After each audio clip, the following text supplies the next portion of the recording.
Good evening. My name is Mutasa Hilary Prosper, presenting a story entitled The Pen That Led to Change.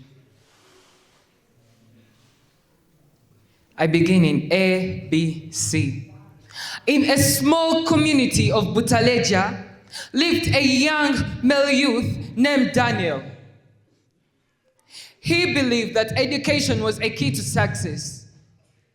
For several years, he traveled miles just to get to his school. And indeed, it all paid off. He performed at the most top best of his class,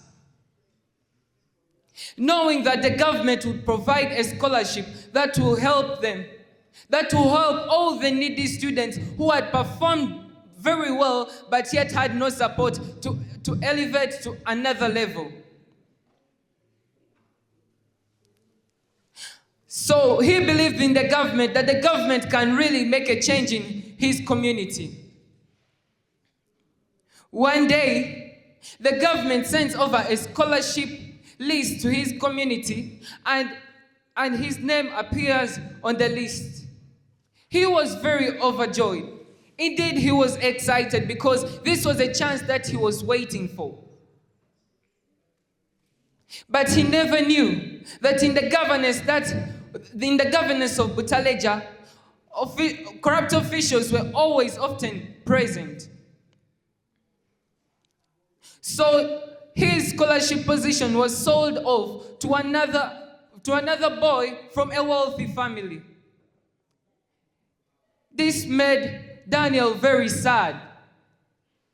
And he asked himself, if not with the youth, then who will create change for our souls?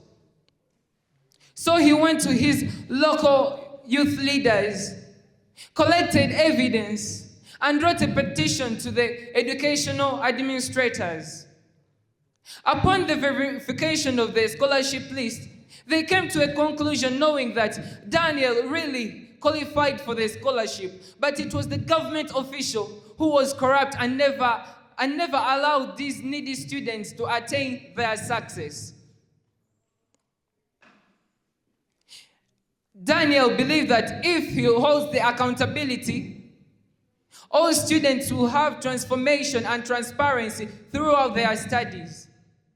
A few weeks later, investigators came in, arrested the official, and the scholarship was recovered for all the students who were qualifying for it. Ladies and gentlemen, let me ask you a question.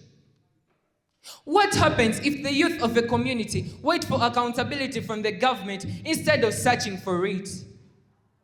How can a community develop if its youth are only seated on their hands, watching corruption dominate over the nations?